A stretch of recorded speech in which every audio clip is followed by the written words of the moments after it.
Hebreus do 7 do 1 ao 10. Vamos à leitura. Esse Melquisedeque, rei de Salém, sacerdote do Deus Altíssimo, encontrou-se com Abraão quando este voltava, depois de derrotar os reis, e o abençoou. E Abraão lhe deu o dízimo de tudo. Em primeiro lugar, seu nome significa rei de justiça. Depois, rei de Salém, quer dizer rei de paz. Sem pai, sem mãe, sem genealogia, sem princípio de dias nem fim de vida, feito semelhante ao Filho de Deus, ele permanece sacerdote para sempre. Considerem a grandeza desse homem, até mesmo o patriarca Abraão lhe deu o dízimo dos despojos. A lei requer dos sacerdotes, dentre os descendentes de Levi, que recebam o dízimo do povo, isto é, dos seus irmãos, embora estes sejam descendentes de Abraão. Este homem, porém, que não pertencia à linhagem de Levi, recebeu os dízimos de Abraão e abençoou aquele que tinha as promessas. Sem dúvida alguma, o inferior é abençoado pelo superior. No primeiro caso, quem recebe o dízimo são homens mortais. No outro caso, é aquele de quem se declara que vive. Pode-se até dizer que Levi, que recebe os dízimos, entregou-os por meio de Abraão, pois quando Melquisedeque se encontrou com Abraão, Levi ainda não havia sido gerado. Vamos orar. Senhor nosso Deus, nós te damos graças pelo encerramento deste mês, que nós temos a certeza que em todos os 31 dias, incluindo este, o Senhor nos guardou. E nós podemos afirmar dessa forma porque sabemos que até o final deste dia o Senhor conosco estará. E não temos dúvida de que o Senhor tem conduzido os nossos passos de uma maneira que nós estejamos sempre seguros e que o Teu nome seja sempre glorificado. Nesta manhã nos ajuda a compreender o que esse texto tem a nos trazer. Abençoa e edifica a Tua igreja nesta manhã através da Tua palavra. Assim oramos no nome de Jesus. Amém. Os irmãos podem se assentar.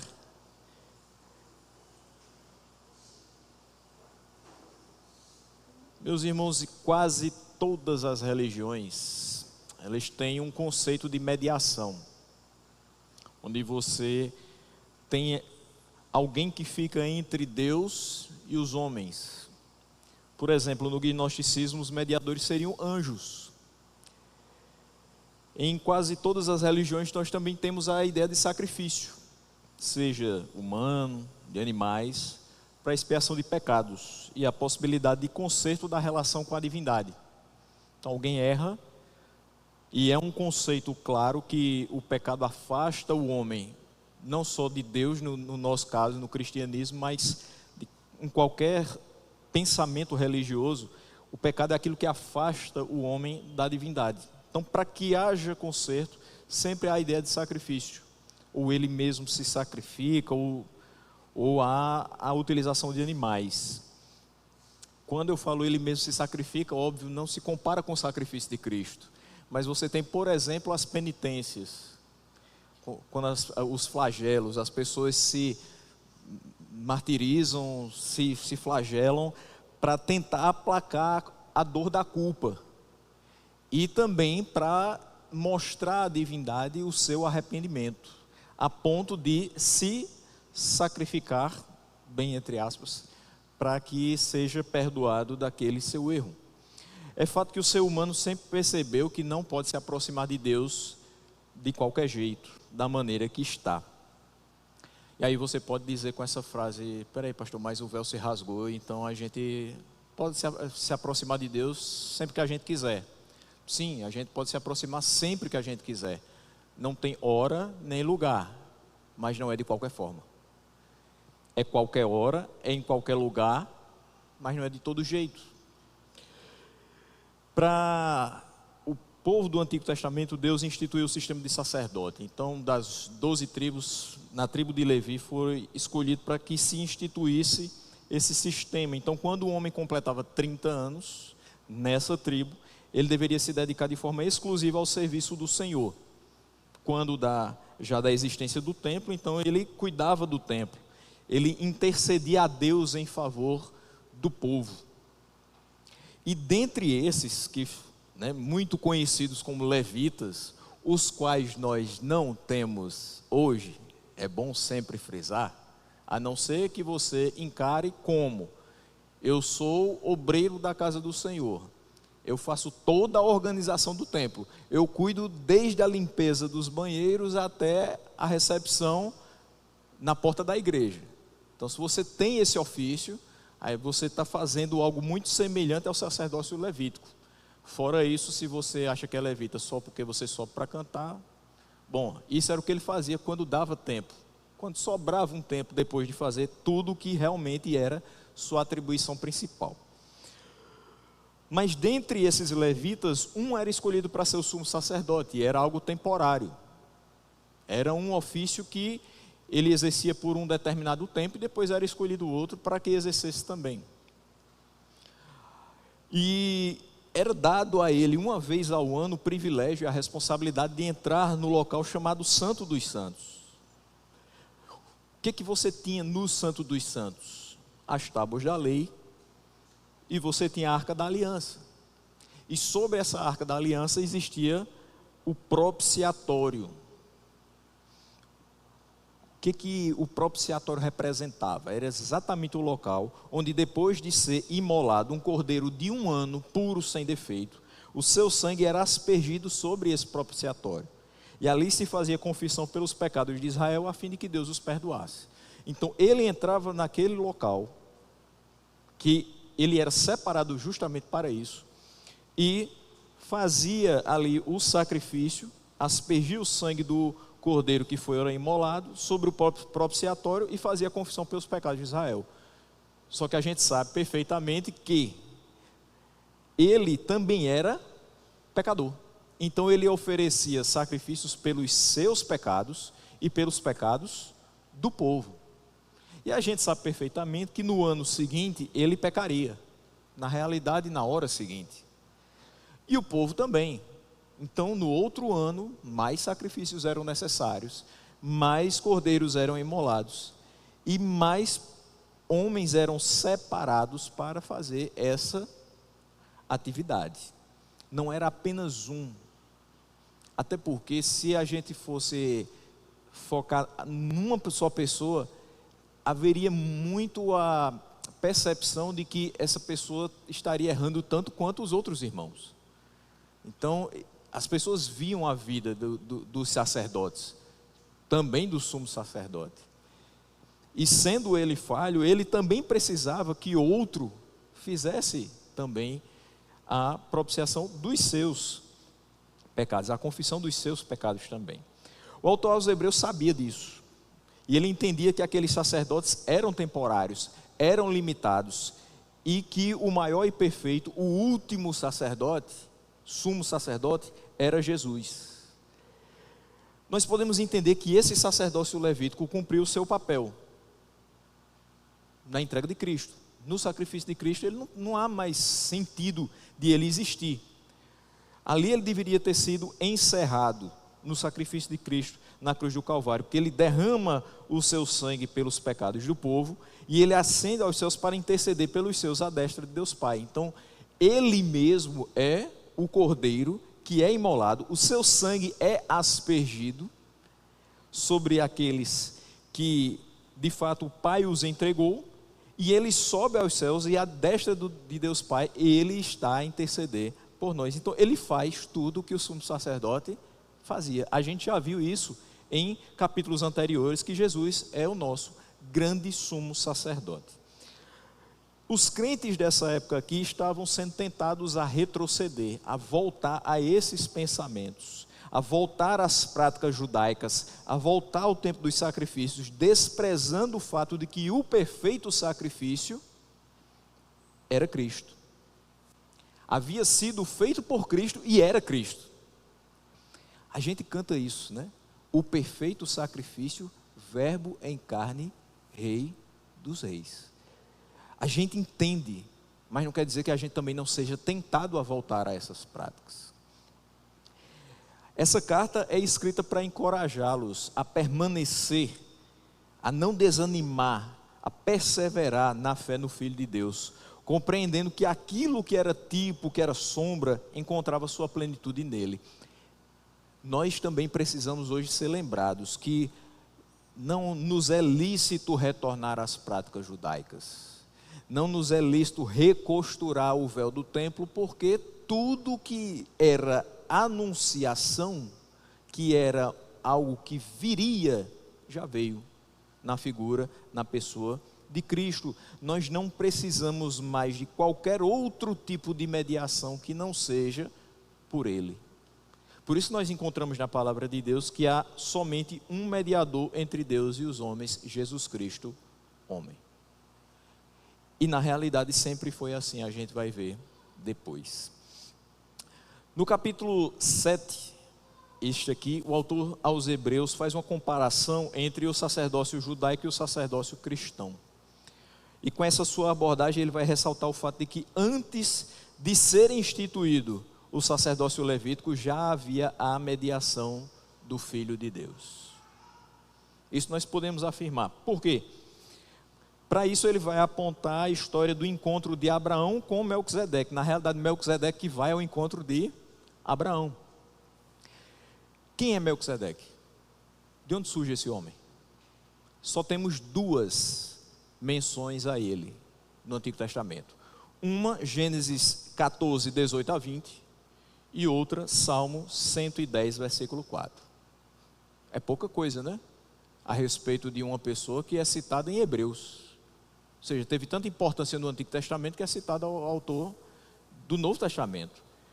Mas a gente vai perceber que não é tão pouca coisa, porque através dessa figura que é citada só duas vezes, nós vamos enxergar muito de Cristo. Afinal de contas, ele é um tipo de Cristo. Ele é um que se assemelhava a Cristo. Isso é dito aqui no versículo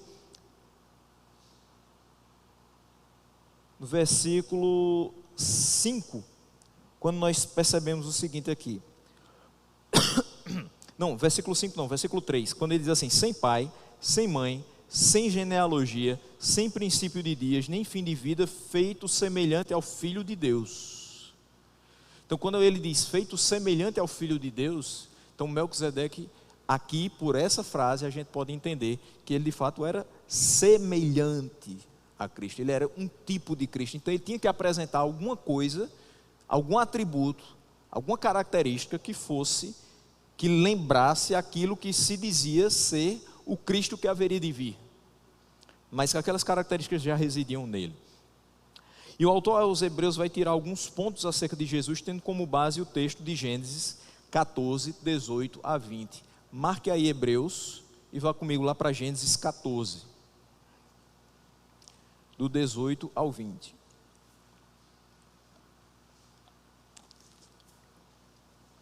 E a gente vai perceber algumas questões sobre Melquisedeque, na realidade já pensando em Cristo.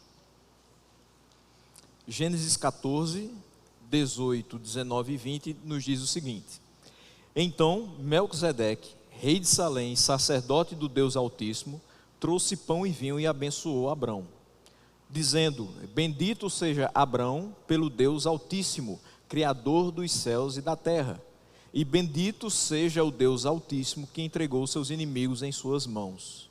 E Abrão lhe deu o dízimo de tudo. Então o que é que nós podemos ver nesses 3 versículos sobre Melquisedeque? Primeiro, Melquisedeque era rei em Salém. Salém, lembra algo? O quê? Jerusalém. Mas não somente isso. A gente vai perceber que Salém significa paz. Então ele é rei de uma cidade que significa paz. Mas ainda ele diz que era sacerdote do Deus Altíssimo. Além de ser rei, ele era sacerdote. E ele diz: sacerdote do Deus Altíssimo, Criador dos céus e da terra, no meio do paganismo daquela terra onde estava Abrão, havia um sacerdote que conhecia o Deus verdadeiro e que ensinava o povo acerca desse Deus verdadeiro. Veja só, se ele era rei, se ele era sacerdote, ele tinha tanto o poder temporal quanto o poder religioso daquela cidade. Ou seja, ele era o governante da cidade, mas ele também fazia a parte de, vamos dizer assim, ensinamento religioso daqueles habitantes de Salém. Na palavra de Deus, quem é rei e sacerdote ao mesmo tempo? Cristo. Então, sendo rei, ele já apresenta uma característica, e sendo rei e sacerdote, uma segunda característica. Mas a gente vai para uma terceira. Ele, em momento algum, em Gênesis, fala sobre a sua linhagem. Ele é afirmado ser rei de Salém, é afirmado ser sacerdote do Deus Altíssimo, mas não se fala da sua linhagem. E isso é interessante porque a credencial de um sacerdote naquele tempo era ser da tribo de Levi. E por que não se citou alguma questão acerca de Melquisedeque como sendo da linhagem de Levi? A gente volta para o texto de Hebreus 7, versículo 10 e diz: quando Melquisedeque encontrou com Abraão, Levi ainda não havia sido gerado. Por isso que não é citado que ele fosse da tribo de Levi. Não tinha como ser. Mas mesmo assim ele era sacerdote. Alguém que não foi citado quem era seu pai ou quem era sua mãe. Também não se diz quando ele nasceu. Também não diz onde ele nasceu, muito menos quando e onde ele morreu. Ele aparece no versículo 18 e depois do versículo 20 ele some. E ele vem ser citado muitos anos depois, no versículo 4 do Salmo 110. E depois ele vem reaparecer aqui, na carta aos Hebreus, sempre que é citado que Jesus Cristo foi feito sumo sacerdote, segundo a ordem de Melquisedeque. Mas espera aí, ele simplesmente aparece na frente de Abrão, após a vitória sobre reis pagãos, no momento em que ele está se firmando como patriarca, nada é dito sobre ele é mencionado sem maiores detalhes, mas o que nos chama a atenção é, ele não tinha mãe nem pai, ele não tinha começo de dias, nem fim de dias. Quem é esse? Que a gente não sabe quando começou a ser, e a gente sabe que ele não vai ter final de dias. Que ele não teve uma mãe no sentido espiritual para ser gerado, e que sendo gerado pelo Espírito Santo, você também não pode afirmar cabalmente, 100%, José foi seu pai.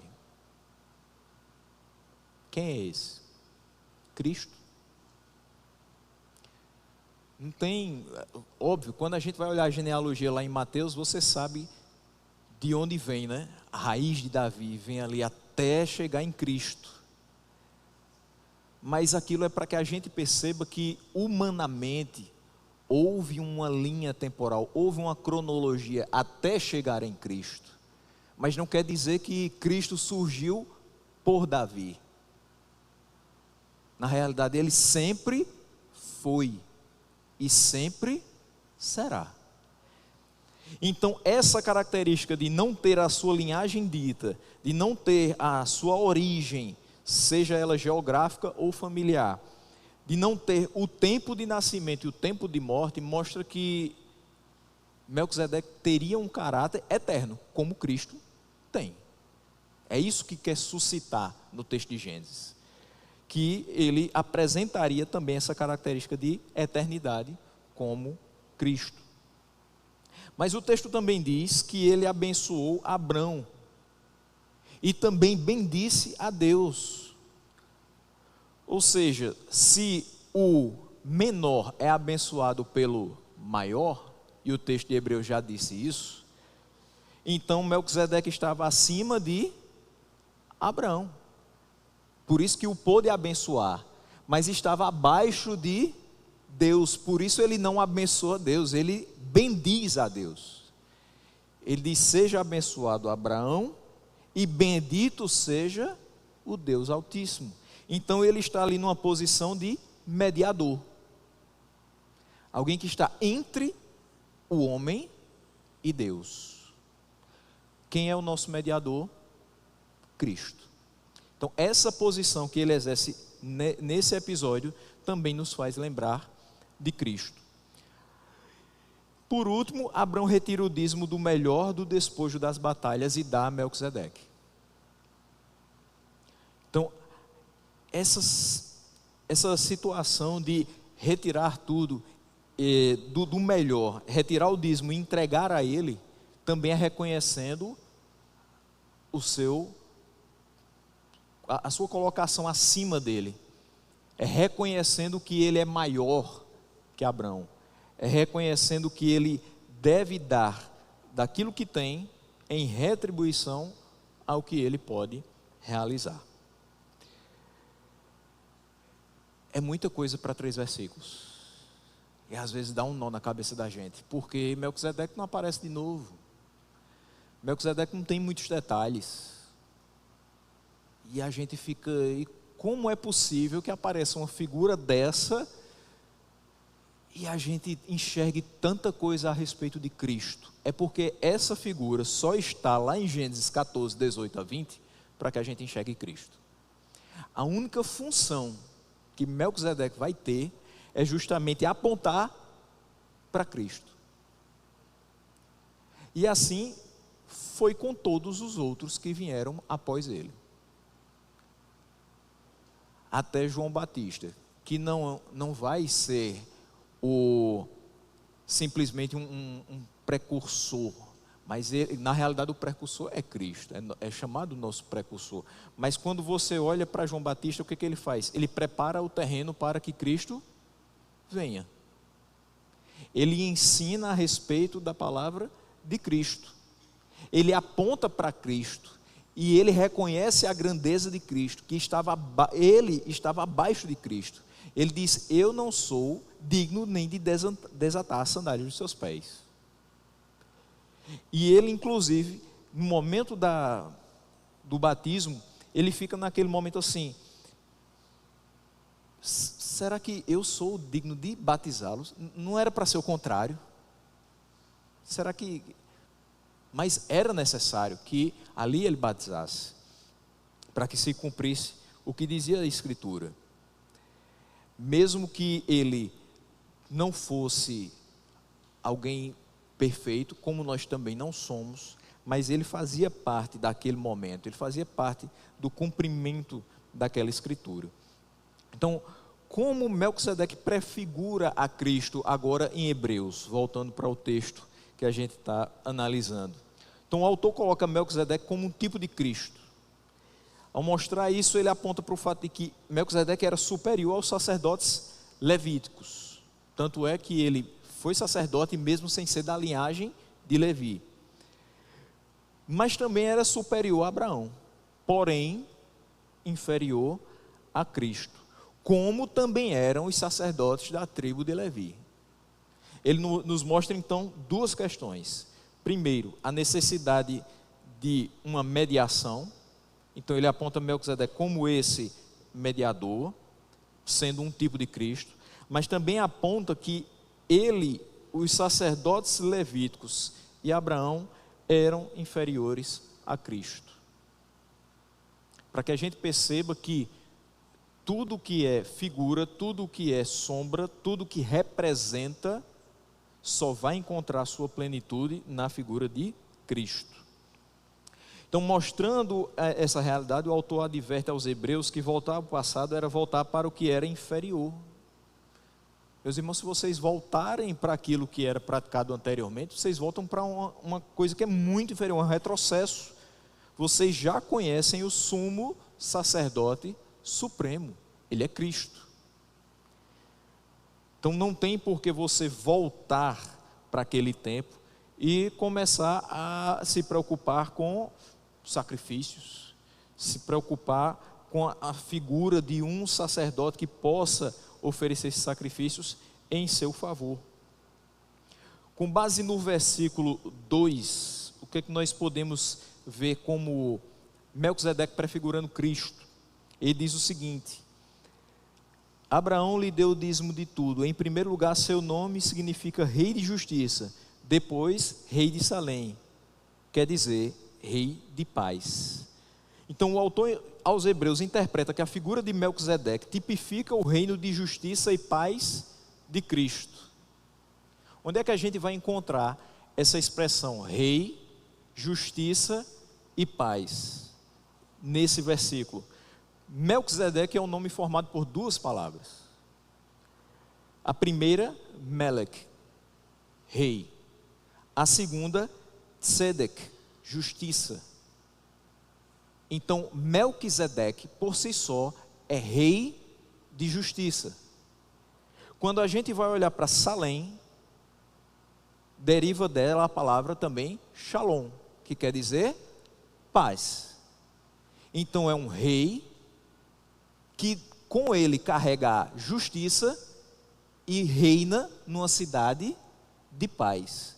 Dessa forma, Melquisedeque é apresentado como alguém que prefigura, que tipifica o reino de justiça e paz de Cristo.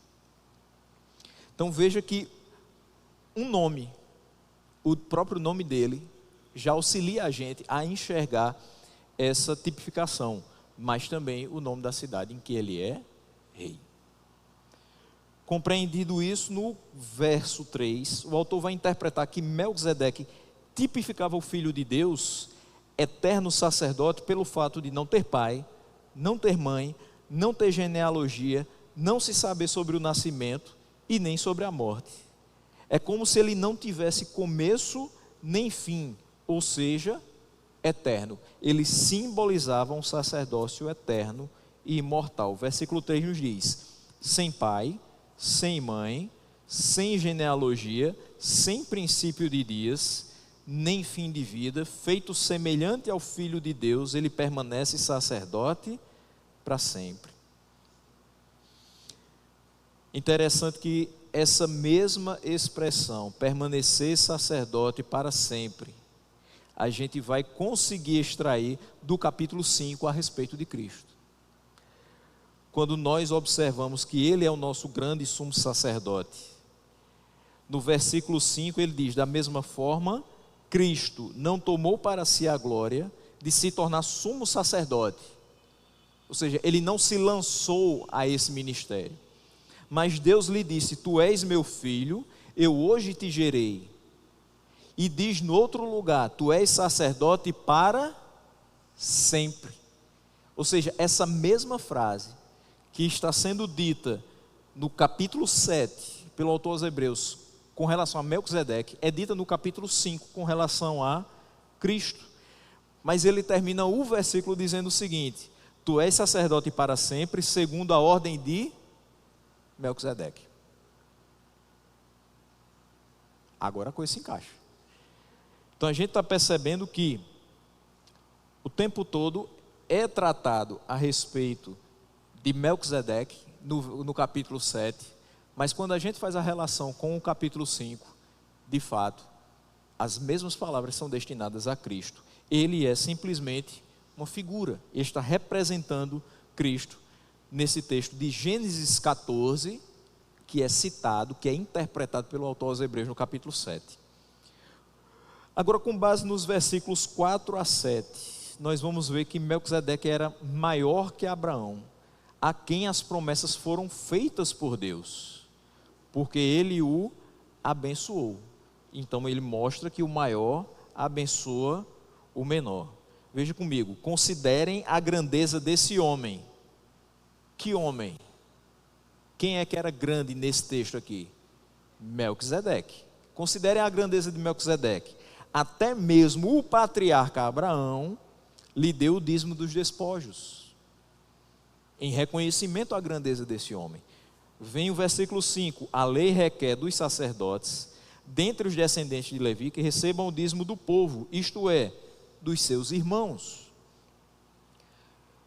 embora estes sejam descendentes de Abraão. Este homem, porém, que não pertencia à linhagem de Levi, recebeu os dízimos de Abraão e abençoou aquele que tinha as promessas.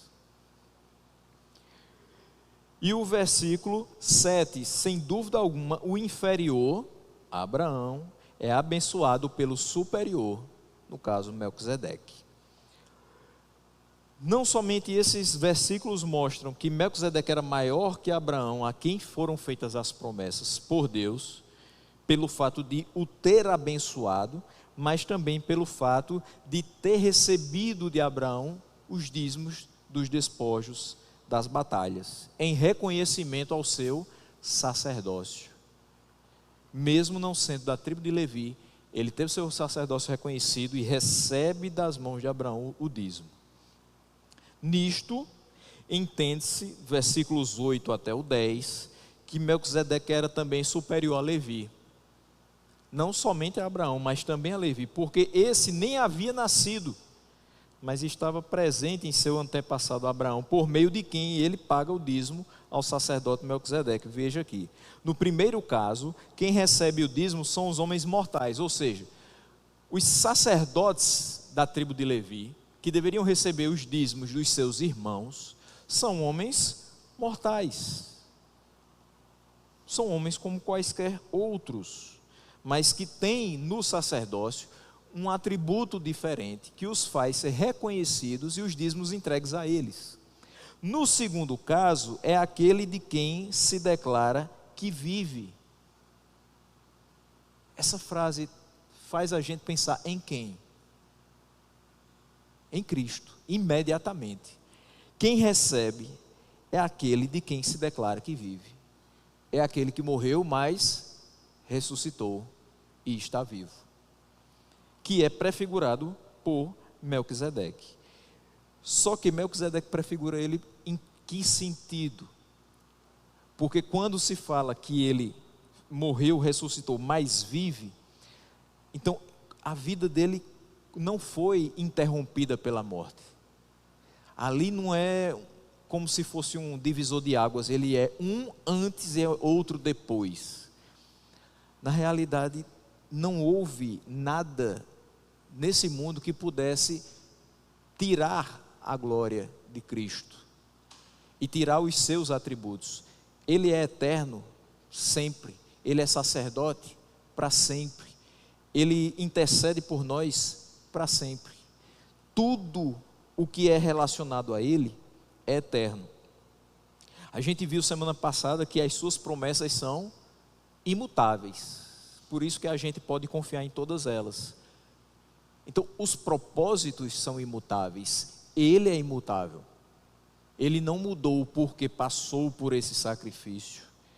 Ele continua vivo, tão vivo quanto nos primeiros dias em que ele apareceu sobre essa terra. E aí a gente percebe também que nesse texto, antes do nascimento de Levi, pai dos sacerdotes, de cuja tribo eram escolhidos os sacerdotes, Jesus já era representado por Melquisedeque como sendo um mediador supremo, perfeito, porque é a ele que Abraão entrega. Então pode-se até dizer que Levi, que recebe os dízimos, entregou-os por meio de Abraão, porque quando Melquisedeque se encontrou com Abraão, Levi ainda não tinha sido gerado. Então os dízimos são recebidos por Melquisedeque. Posteriormente deveriam ser recebidos pelos da linhagem de Levi. Então é como se, de fato, por Abraão, Levi os entregasse a Melquisedeque, que é quem antes daquele momento de escolha dos sacerdotes é apresentado como sacerdote do Deus Altíssimo e deve receber esses dízimos. E Abraão reconhece isso. O sistema levítico de sacrifício já foi abolido com a vinda de Cristo. Ele era temporário. Isso aqui eu falei logo no início. Ele era temporário, era provisório, era representativo. Nada do que a gente vê no sacerdócio levítico, no sistema levítico, deveria durar para sempre. Por quê? Porque apontava para o que de fato seria para sempre. Então, eles, por um tempo, representavam aquilo que em Cristo deveria realmente ser encarado como o sacerdócio eterno. A lei que instituía esse sistema levítico já passou. E hoje nós nos chegamos a Deus na mediação de Cristo, que ofereceu um sacrifício perfeito, definitivo, porque o Cordeiro de Deus que tira o pecado do mundo já foi oferecido. E aí eu quero com vocês observar 6 questões, para que a gente já vá também encerrando a mensagem de hoje. Primeiro, observando esse texto e percebendo que o autor aos Hebreus volta lá para Gênesis 14, 18 a 20, e extrai algumas características de Melquisedeque, para que a gente perceba que ele apontava para Cristo, que é o nosso sumo sacerdote para sempre. Nós percebemos que tudo o que foi vivido naquela época de Abraão apenas representava, apenas tipificava, era muito inferior àquilo que nós vivemos. Nós não temos outra necessidade a não ser de Cristo para nos chegar a Deus. Então não nos é lícito voltar ao judaísmo, trazendo as suas práticas para o nosso meio. Isso é retroceder. É voltar para aquilo que era sombra, tipo, imperfeito. Não dá, meus irmãos, se a gente já tem o que é perfeito, não dá para a gente agora voltar e adotar o calendário judeu. Não dá para a gente celebrar as suas festas. Não tem mais sentido que a gente use os seus adereços, copie a sua liturgia, guarde o sábado. Tudo que foi ordenado por Deus para a preparação do povo, para a chegada do Messias, pertenceu àquela época. Mas o Messias já veio. Então nós adoramos e servimos a Deus na mediação de Cristo, que é o cumprimento de todos esses rudimentos, de todas essas sombras. Do mesmo jeito que esses irmãos aqui que receberam este tratado, esta carta, estavam sendo tentados a voltar para aquele momento histórico, às vezes nós somos tentados a voltar para esse momento histórico. Nós conhecemos pessoas que fazem parte de comunidades que celebram essas festas judaicas. Nós temos instituições educacionais que, com uma roupagem cristã, na realidade o que eles trazem é algo cristão judaico. Porque quando se substitui, por exemplo, a Páscoa pela festa da colheita, é isso que eles estão trazendo. Quando se celebra a festa dos tabernáculos, é isso que eles estão trazendo. Quando fazem com que crianças utilizem os adereços, sejam um shofar, sejam um kippá, seja lá o que for, que represente aquele momento histórico, eles estão trazendo de volta o que é sombra. Eles estão deixando de olhar para aquilo que é perfeito, para aquilo que já contempla tudo isso, que é o cumprimento de tudo isso. Quando a gente compra, não sei se você já viajou a Israel, se foi, você está muito bem, né? Vários milhares de euros para você chegar lá. Mas quem não vai para Israel, mas tem afeição exagerada, exacerbada à história judaica, gosta de comprar réplicas da Arca da Aliança, do candelabro, e por aí vai, enfeita toda a casa com pequenas bandeirinhas de Israel. A gente deve amar todas as pessoas, e isso inclui a nação de Israel. A gente deve amar todo o povo de Deus, eles são nossos irmãos, mas a gente não pode voltar para aquele tempo. A gente não pode querer que hoje os nossos casamentos sejam celebrados com a mulher esperando no altar e o homem sendo anunciado através do toque do chofar. Eu já fui para um casamento desse aqui em Campina Grande.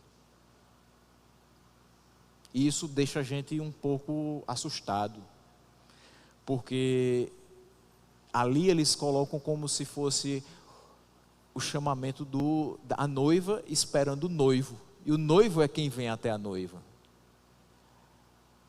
Então isso aí estaria prefigurando Cristo com a sua igreja. Mas a gente precisa de figura, a gente precisa de representação, a gente precisa que isso seja contado para a gente, que isso seja feito para que a gente compreenda que em Cristo nós temos todas as coisas. Não, nós já temos a palavra, nós já ouvimos através dessas sagradas escrituras, nós já compreendemos quem Ele é, nós o temos em nosso viver.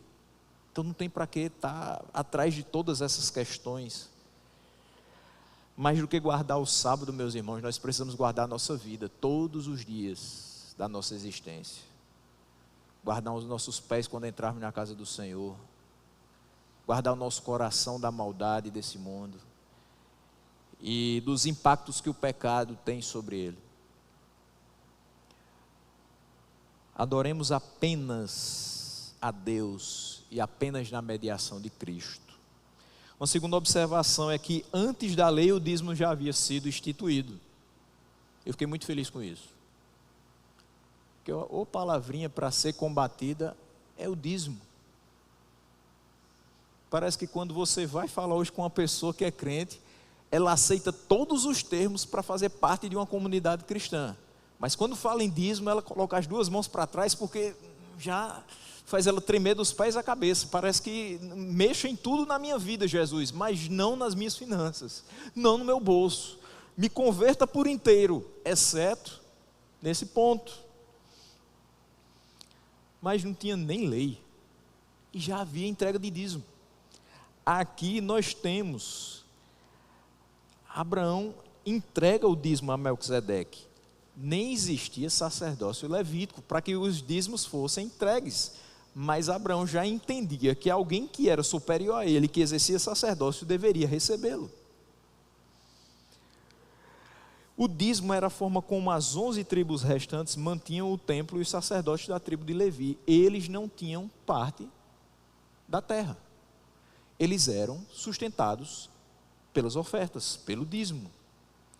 Era uma prática feita pelos patriarcas e apenas foi regulamentada posteriormente por Deus para a nação de Israel.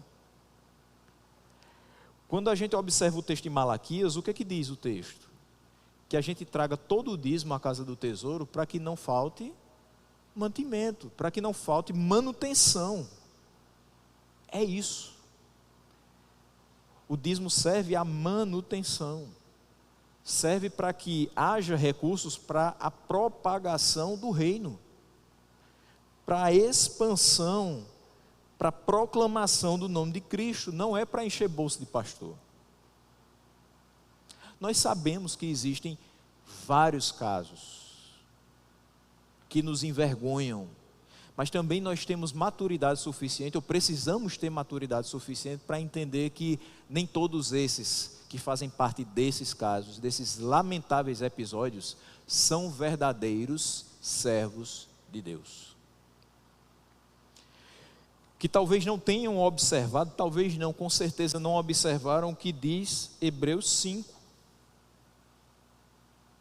Que aquele que é chamado ao ministério não se lança para fazer a vontade de Deus. Ele é chamado por Deus, mesmo quando ele humanamente não se disporia a fazê-la, porque não corrobora com aquilo que ele sonha para a sua vida. Mesmo que a gente seja de muito longas datas dentro da igreja, mas cada dia menos os pais sonham em ter filhos que sejam pastores, missionários.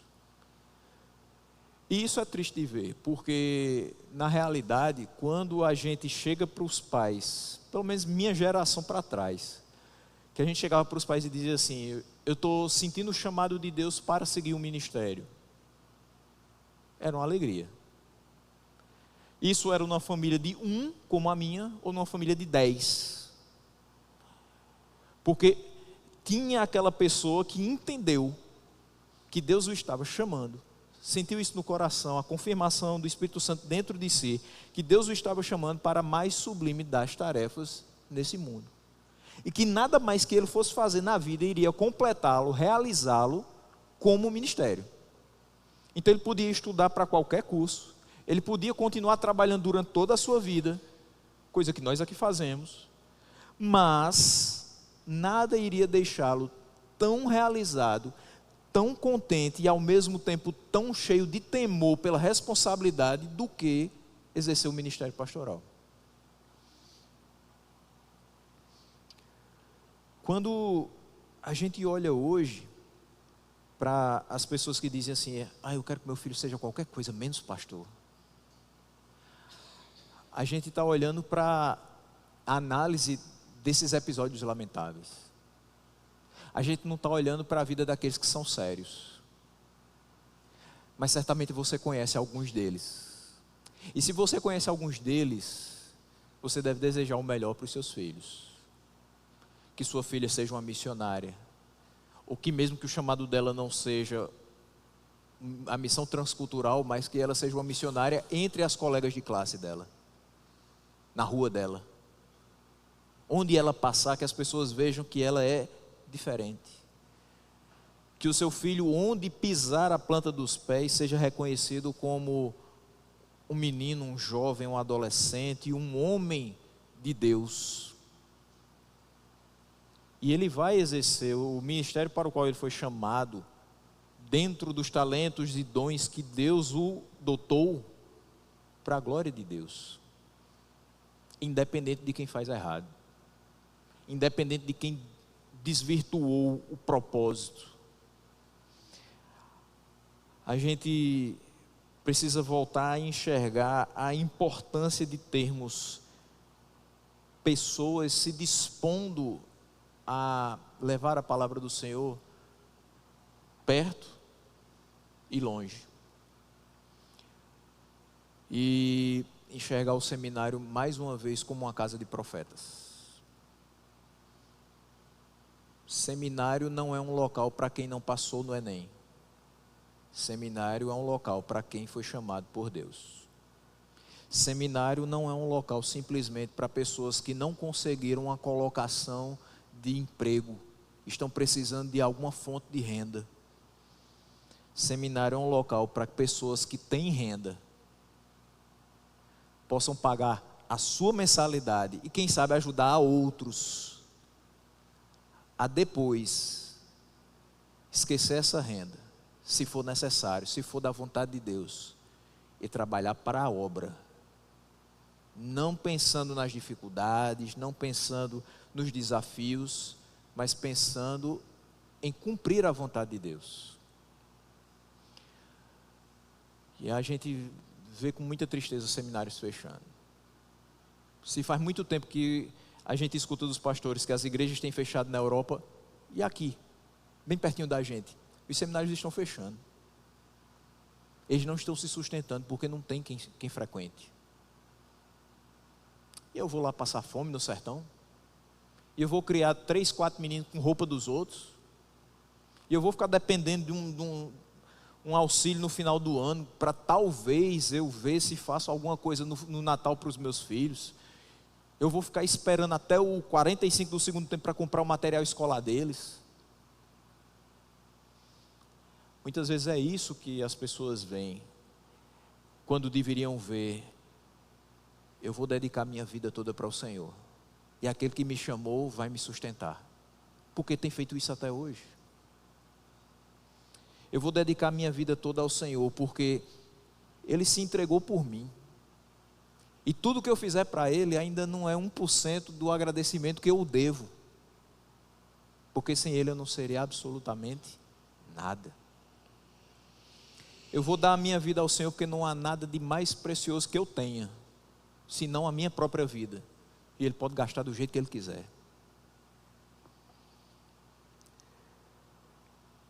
O nosso tempo é muito difícil, e não diferente desse tempo aqui, há um sincretismo religioso muito forte. Em meio àquele paganismo, Deus tinha o seu remanescente eleito naquela nação. Em meio a essa bagunça religiosa que o Brasil tem hoje, essas multimanifestações, Deus tem os seus.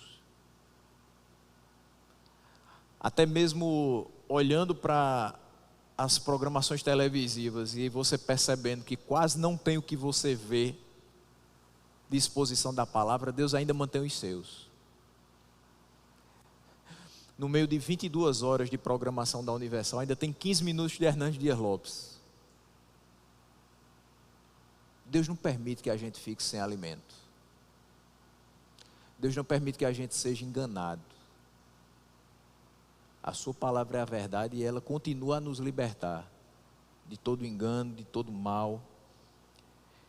E Ele tem misericórdia para com o seu povo. Numa região tão difícil, Ele ali suscitou alguém que tivesse conhecimento dEle, do verdadeiro Deus, e passasse para outras pessoas. Que o seu conhecimento não fosse extinto na terra.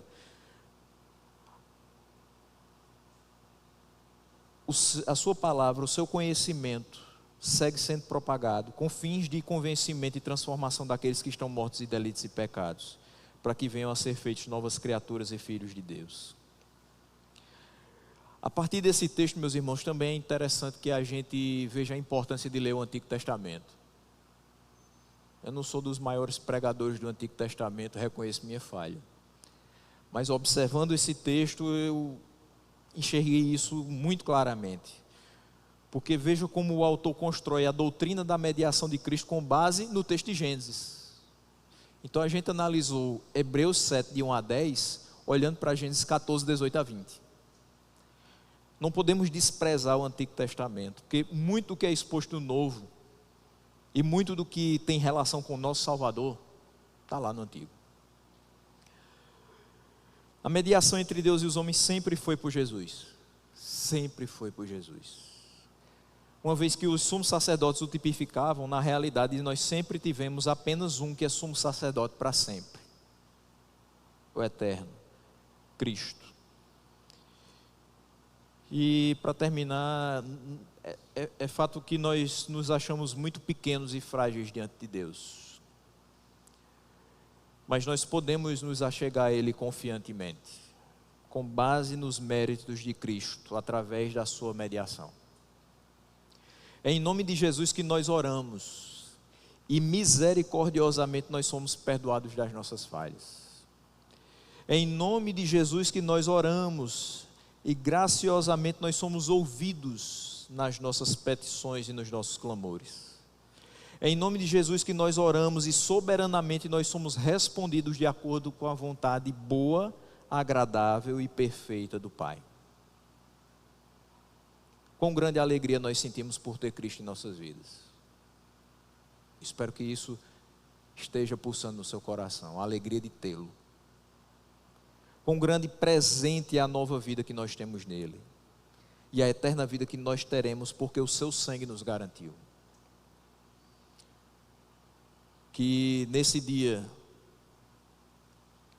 que é colocado como o dia da Páscoa, finalizando a semana chamada Santa, que nós possamos ter visto mais uma vez Cristo nas Escrituras, através da história de Melquisedeque indo até Abraão, que pelas características dele a gente tem olhado para Cristo, e que olhando para Cristo a gente lembre do seu sacrifício e lembre que ele morreu, mas ressuscitou e está vivo. Não somente está vivo, está a interceder por nós, está a velar por nós, e tudo aquilo que ele prometeu de fato se cumprirá. Que nós sejamos abençoados e edificados em nome do nosso Senhor e Salvador Jesus Cristo.